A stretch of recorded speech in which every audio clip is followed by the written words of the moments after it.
In this episode of the Locked On NBA Big Board Podcast, we are going to discuss the top prospects, the top NBA prospects in the SEC. College basketball is back. Well, not yet.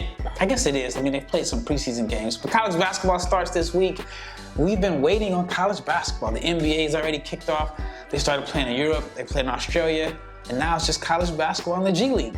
But since it's right around the corner, we are going to preview the top prospects in the SEC. James and I are going to share our thoughts and opinions. Stay tuned.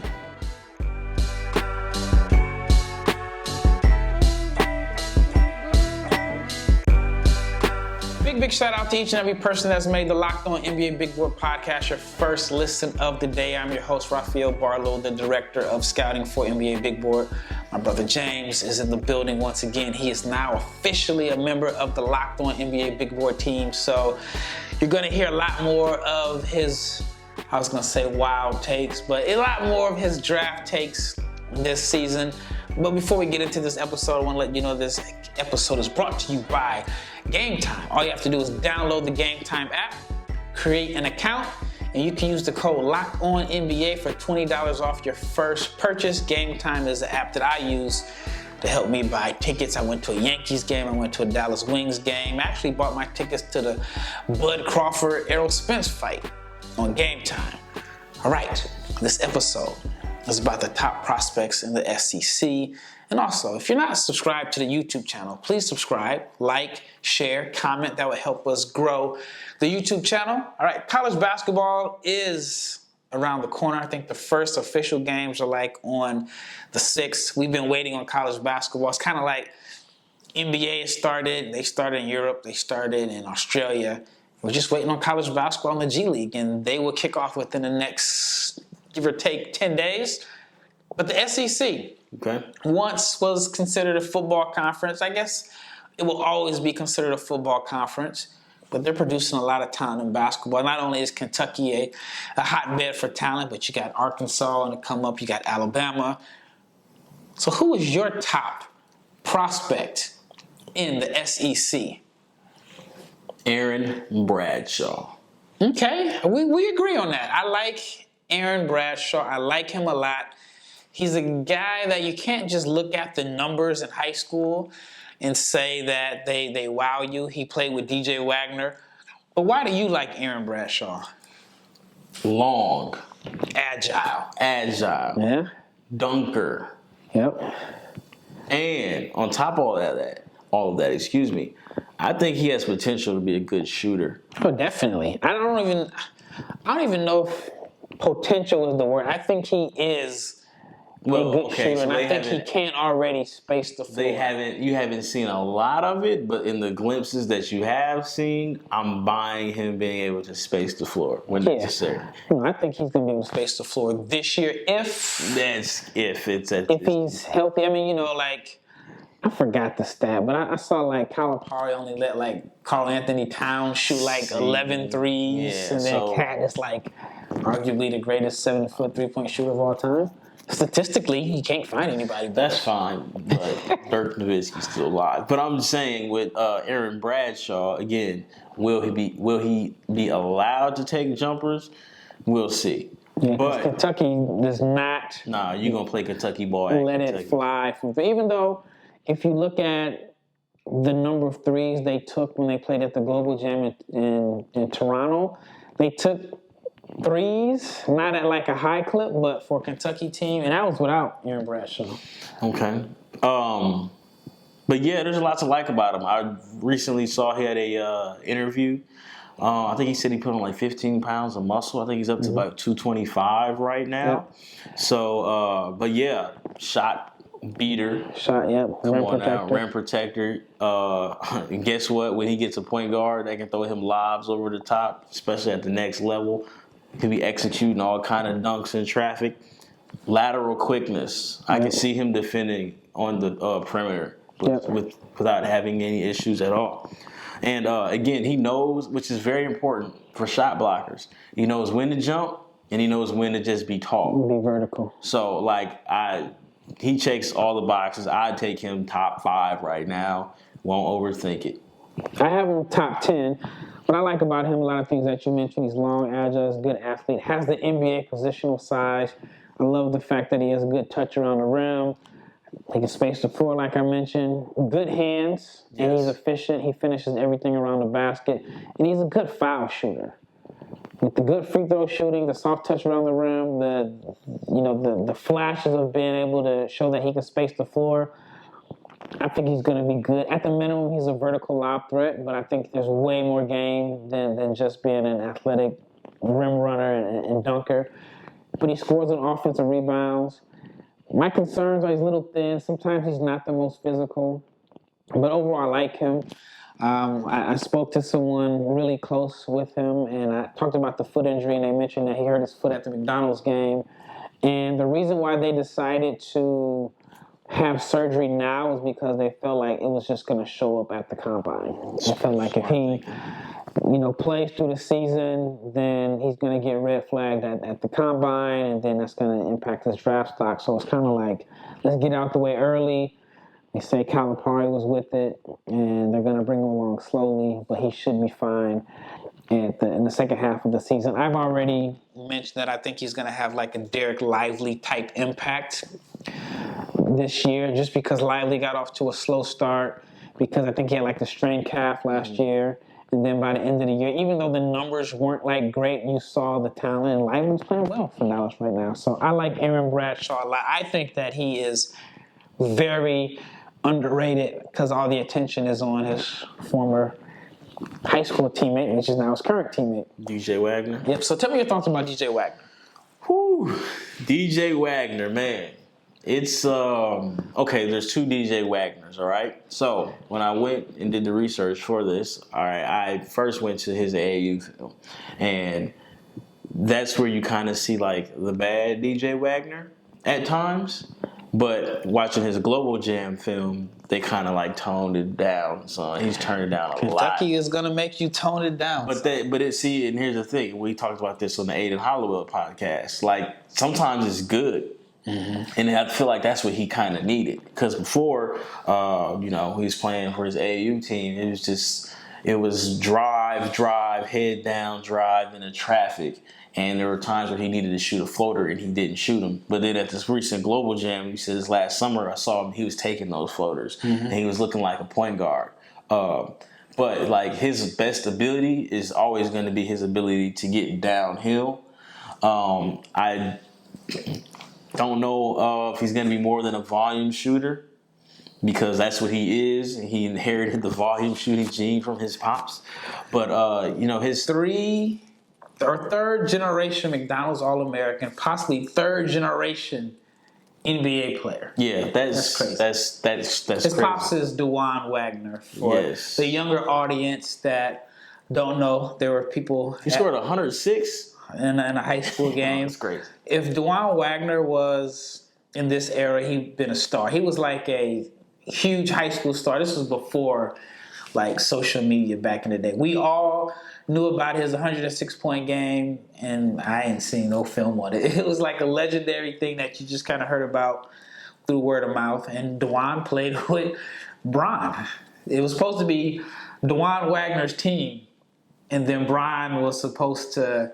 I mean, it's going to be Bron's team when he got there, but it was Dewan Wagner's team. Supposed to be before. Is it fair to say he was supposed to be what it was supposed to be, him and Bron, like how him and Kyrie ended up being? I mean, that's what people in Cleveland thought at the time. But no, DJ is good. Like I said, his jump shot looks kind of. It doesn't go in. And it doesn't go in. So that really scares me.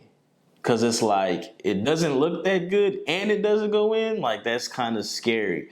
But, like, you see stuff when he does slow down. Like, he'll snake a pick and roll and shoot a mid-range jumper. Or, like, he understands angles. He's a scorer. He's a born professional scorer. The jump shot just scares me right now. Because I don't know if it'll ever be good enough for his playing style. If that makes sense. He's young. I mean, it can be good enough, but I mean, I get it. But like, he's a volume scorer.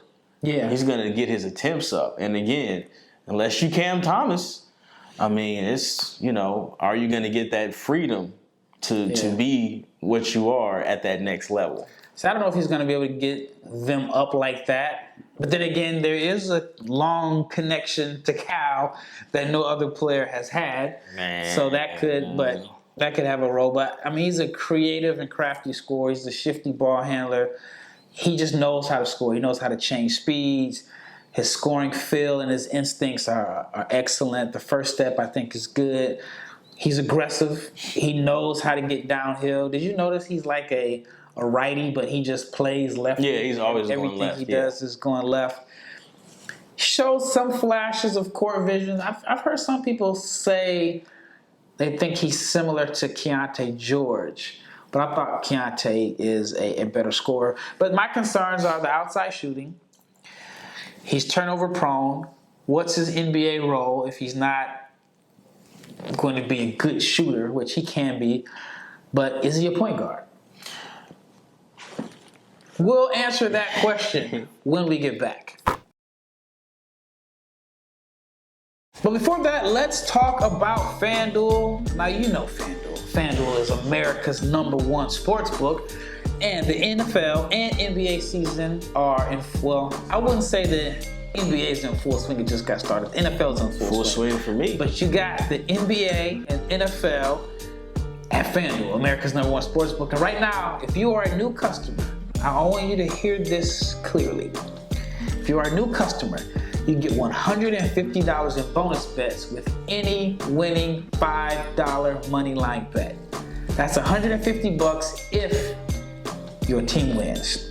So if you've been hesitant and you're still thinking about it, there is no better time to get in on the action with FanDuel because the app is easy to use. There's a wide range of betting options, whether it's spreads, player props, overs, unders, and more.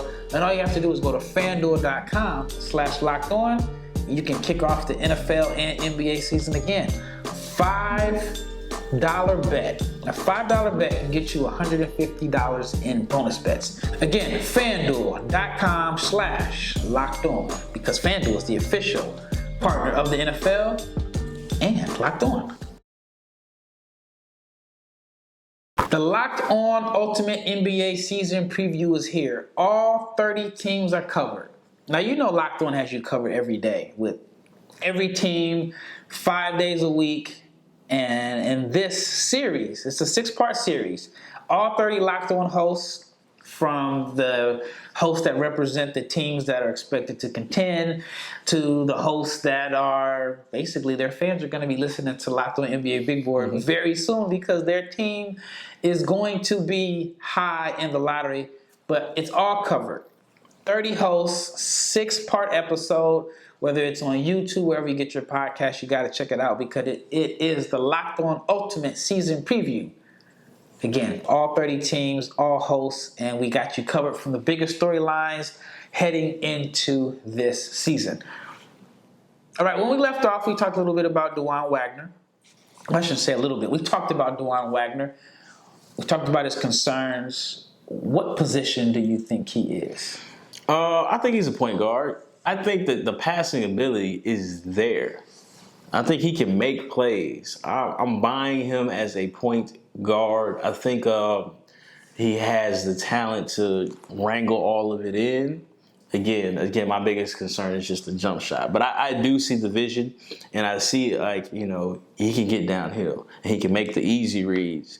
And I don't think he's a selfish player, but I see him as a point guard because I feel like that would easily be his best role because he can't. I feel like eventually he's going to figure out that my passing will be needed more than my scoring at the next level.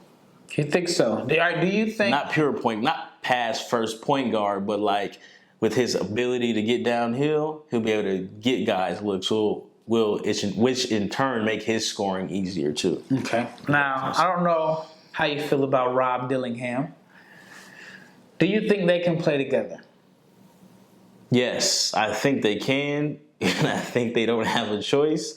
I personally wouldn't have made the choice to play with each other. Yeah. just because, I'm trying to get mine if I'm Rob Dillingham, especially how I play. Rob Dillingham is my favorite college basketball player now. He's the most entertaining. He's entertaining. I'm not talking about draft projections, NBA projections. I'm just talking about pure fun. So I personally wouldn't have gone there if I were him, but I think that they can play together. And it's just like I said, watching DJ at the Global Jam, like he reeled it back in some. So like, and Rob was bad at the Global. Yeah, and Rob was bad. So it's almost like both youngins got humbled in a sense. Mm-hmm. So it's not like they came in and they tasted success playing the way that they were known for playing as. Mm-hmm. But at the same time, didn't Rob have like 40 in the scrimmage? Yeah, he was cooking in the scrimmage. And one of the things that I read was that after the struggles at the Global Jam, schools were calling him. And that's the world we're in right now. It's almost like crazy. It's this world of imagine like in the dating world, you and your wife or your girl, y'all having problems, and now everybody's calling. You into that portal. Man, you need to jump into the relationship portal. I mean, that's exactly what's going on. Mm-hmm. A kid can have a bad game. I mean, it's going to happen within the next 6 weeks. Highly touted recruit. He's going to have a bad game. He's going to get yanked on TV, for a turnover, not playing well. And then next thing you know, the calls are going to be, the feelers are going to be out. Hey, man, you need to get down with us. Yeah. I've seen it happen. And guys transfer so early. So Rob stayed. And he did say that, you know what, I got to get better. I got to do this. Like, he handled it like an adult. He handled it like a pro. And that was, to me, and the easy way I would have been to leave. And he handled it like a pro. So I have nothing but respect for him. And that's why I think that this is going to work for these two high volume guards. Well, for Rob, it has to work. Because I think, look, either you're going to play the way Cal wants you to play, or you're not going to play at all. Look, if Rob wanted to go to, I don't know, Missouri. I think he signed with NC State first. He wanted to go to NC State. He can go be Rob. If he would have stayed at NC State, we saw how they let Turquavion get loose. But anyway, so do you think Rob is an first round pick in 2024? See, I don't have a grade on him right now because it's just so much to try to figure out, like, if it's going to work with how he plays. Again, the talent, the creativity, like, he has all of those things. But to see it translate at that level, especially with the, I guess you can say, the stigma that OTE had, like, it'd be interesting to see if it works. I think 2 years are probably best for him. But in this draft, like, I wouldn't, if he has the kind of year that he thinks he can have and the productivity and he just shows enough, I would definitely enter the draft if I were him. But I almost think this is 2 years are probably best for him. What do you Man, I don't know, man. Like, I'm just so torn because, again, I wasn't happy, or I just wasn't a fan of his production at the Global Jam. And then after that, I went on record of saying that I think he's going to have to change his game because Kentucky doesn't need him. And it's not like, if he went to those other schools where if he played really, really bad, that they have no choice because he's by far the most talented player on the team and they got to live with his mistakes because, no matter how much he tones it down, he's still going to be Rob Dillingham. So you're still going to get some early shot clock, sidestep threes where he made the defender dance that makes coaches, just pull their hair out and go crazy. And he can't take a lot of those because Kentucky has so much talent that they can win and win the SEC without him playing a significant role. So that's what I'm concerned about for him.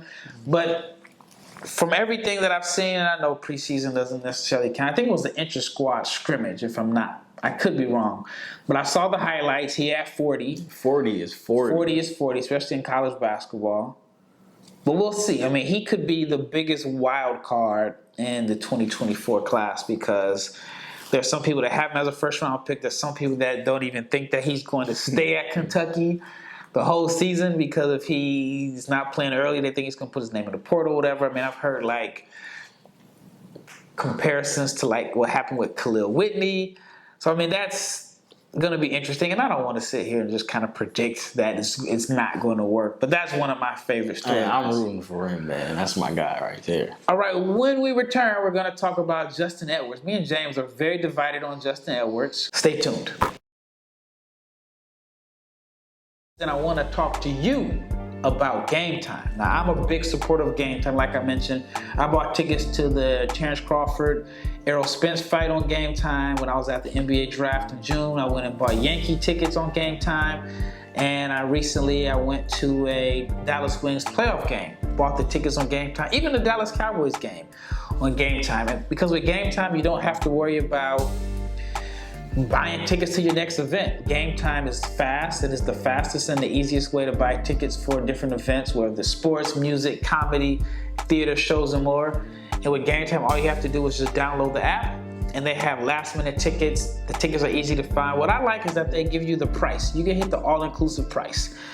So it's not like these other apps where you see a price, oh man, this ticket is $50. And then by the time you hit checkout, you find out that the whole ticket is $200. Well, with Gametime, they have the all-inclusive price. They have last-minute tickets, like I mentioned, flash deals, and you get views of the seats from the venue.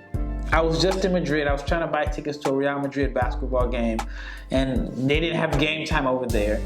And I couldn't see like my seat. And I ended up buying these seats that I thought were good, and it was like behind the hoop because it just tells you lower ball. So anyway, you don't have to worry about that with Gametime because on the app you can actually see the seat. And all you have to do is download the Gametime app, create an account, use the code LOCKEDONNBA, and you'll get $20 off your first purchase. Now terms apply. Again, create an account, use the redeem code LOCKEDONNBA. You can get $20 off your first purchase. All right, last segment, Justin Edwards. I am high on Justin Edwards. I have Justin Edwards as the #1 player on my big board. James is over here snickering like there's Why? a prospect. He can't shoot. He doesn't. You're tripping. Oh, okay. 60% from the free throw line. 28% from three in the EYBL. High school stats. 32% from three, 70% from the free throw line. In Global Jam, 35% field goal percentage, 29% from three. And he's almost 20. Okay. He's a whole year older than Jalen Duren right now. He's almost 2 years older than Ron Holland. All right? He's athletic in transition. That's it. I don't see shot creation, far more turnovers than assists. So, he's a catch-and-shoot guy that doesn't make jump shots. And he doesn't have an athletic advantage. I just don't see #1 overall, man. Please enlighten It's not a strong me. class. Hey, look, it's not a strong class, but there's still Alexander Sarr. There's still Ron Holland. Who has his own concerns. He does have his concerns, but he's 2 years younger. I trust his shooting ability, and I trust his ability to put the ball on the ground far more than Justin Edwards. Well, Ron is a guy that played 4 in high school. He's going to measure out at 6'4". 6'6". He's going to measure out at 6'4.5" at the combine. Is he done growing? I don't know, but Ron ain't that. I mean, they had him listed at 6'8". No, he's not 6'8". And if he's listed at 6'6", that means at the combine he's going to measure out at like 6'4 3/4". We don't play barefoot. But go ahead. Tell me about Justin Edwards. I like the long wingspan. I like the versatility. He does a little bit of everything. He's fluid. He's coordinated. He is a guy that the percentage doesn't look good because he's a tough shot taker, tough shot maker. He wasn't making catch-and-shoot shots, He can create off the dribble, transition finisher, excellent finisher around the rim. He rebounds. He collects a lot of steals and blocks. He averaged over a block a game. He's 20. All right, that's the same thing people said about Brandon Miller. We live in this age now where if a kid is 20 years old, we're like, oh my gosh, this guy is old. That means he's going to be a 21-year-old rookie. Right, but look, here's my thing. I expect you to be blocking shots and rebounding when you have 2 whole years of a physical advantage over He was the people out there. 19 in high school. He'll be 20 next month. This is the end of October. He'll be 20 in December. Okay. So it's like, I just don't see the physical tools, the physical advantage. Like, to me, his upside is 1,000% contingent on him being able to shoot. And again, the form looks great. Like, again, if I didn't read those stats off to you, you probably, man, he got a burner. But because the film looks like he can shoot. But when you dig into it, you be like, dang, he can't really shoot like that. So again, he can knock down shots. I mean, did you see the last couple of games of the Global Jam? He got off to a slow start. How slow is it for you to finish at 29% from 3? They only played like 3 games. But when the games matter, I think he had like one really bad game that impacted the stats. Man, look, the size, he's a wing. He can handle, he can pass, he defends, he rebounds. I mean, he can do a bunch of little things. He is probably, in my opinion, the safest pick in this draft. Safer than the bigs? Safer than Alexander Sarr, who at the worst case is going to be a rim runner? Athlete? Okay, but look, I like Alexander Sarr, don't get me wrong. But what happens if Sarr goes back to the Sarr that we've seen the past few years? What if it was just a small glimpse? Now look, that's again, fair. All right, now look. Last year at the G League Showcase, and I'm not saying this as a knock on Sarr, we saw how that showcase, Scoot rode that. He did. He rode that all the way to the number 3 pick, which a lot of people thought was even crazy.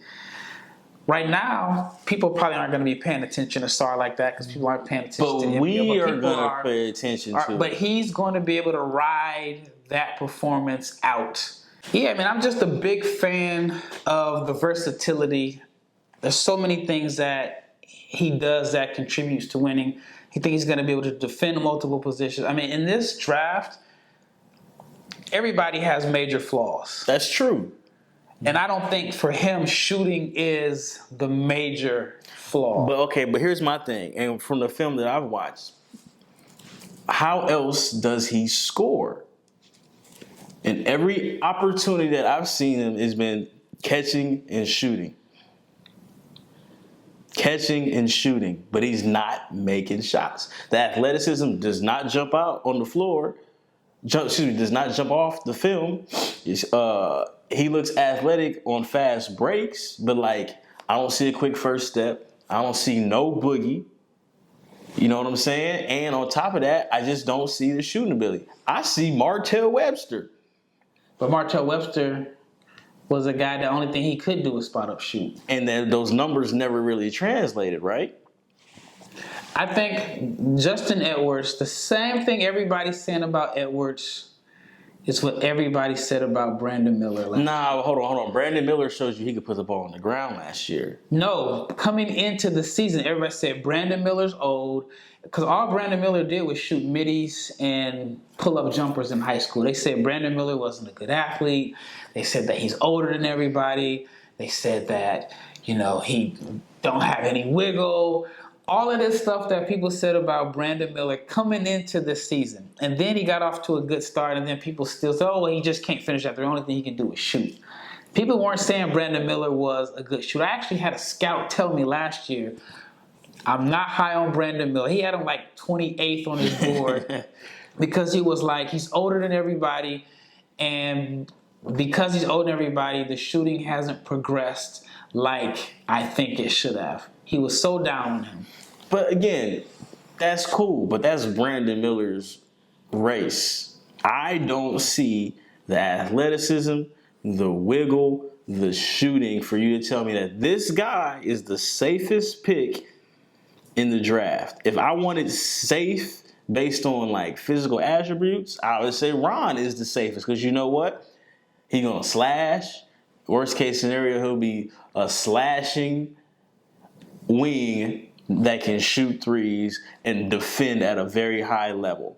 I don't know if you're going to get that from Justin Miller because I don't see the physical tools from him So wait. To show me a high, to show me a high floor like that. So what makes Ron Holland a safer, better shooter than Justin Edwards? Look at the Ron shot percentages. 22% from three on 1.5 attempts at the U16s. He was 16. He was probably 15. He just turned 18. And it's not even because he's from the area. Like, he just turned. He can legit be a senior in high school right now. At the U17s, Ron shot 60% from the foul line, 60% from the free throw line. What about his Ignite stats? Again, it's a 2-game sample. And then pull up his, I'm just saying, look, man, if nothing else, slashing, transition, the best first step in this draft belongs to Ron Holland. Motor, like, he checks those boxes and the shooting will come. If Ron Holland is a 35% three-point shooter, he will still be able to offer you those other things. Okay, well, all right, let's say the Intercontinental Cup. Ron Holland was 3 of 11 from 3. Okay. He averaged 25. No, the Intercontinental Cup, where they play the international teams when they went to... Okay, my fault. He averaged 15 a game, shot 40% from the floor, 27% from 3, 7 rebounds. That translates. The 7 rebounds translates, yes. Okay. Is it going to translate? Look, they got him listed at 6'8". He's not 6'8", bro. He's not 6'8". He's about 6'5", 6'6". But you can play the 2 or the 3 at 6'5", 6'6". All right, so you think he can shoot well enough to play the 2 or the 3? I think he can. Again, If I had a shooting contest right now, who will win? Justin Edwards and Ron Holland. I trust Justin Edwards because Ron ain't never had to shoot. Look, there is potential and there's talent there, and you see that he's adding to it. I think worst case scenario, if nothing else, Ron Holland turns into Josh Howard type player. Now again, Josh was 6'8". I get and Josh could initiate the offense. I feel like Ron would be able to do that. I don't think he got the pace to do it. I think he's just one speed. You grab, and I have that in my notes. He doesn't learn how to slow down, and what happens when he can't jam R2 on the controller. But again, if you pair him with a pure point guard or whatever, and you get him out there running on the wing, he's going to be hell in transition stop. All right, but catch him on triple threat on the wing. So that's the number 1 pick. I didn't say it was the number 1 pick. I don't have him going number 1. All right. You know what? We're going to have to make a part 2 of this. We're going to talk about the Alabama guys, Rylan Griffin, Grant Nelson, Jaron Stevenson. There's a few more guys in the SEC, Riley Kruger. We're going to have to talk about them in a part 2 because we do not agree on Justin Edwards. Justin Edwards, I think, is going to be one of the safest picks in this round. The shooter that can't shoot, bro. But that wraps up this episode of the Locked On NBA Big Board podcast. Share your thoughts on Justin Edwards. Do you think Justin Edwards is like I'm saying he is, or do you think he's like with James? And James, I mean, what do you even have him at? I think he's a top 10 talent, but like number 1 is not. He's not. Number 1 is wide open in this class. It's wide open, but okay, look. Does he have a higher floor than my man Matas? Matas is a shooter. Matas is a shooter on film. Matas is a shooter on paper. If you watch Matas in the game, he has huge stretches where you're like, is he out there? Like. What do you think? I don't see him out there. Now what do you think? Have you seen the video of him working out and they're trying to get him to be tougher and he got the whole team hitting him? What do you?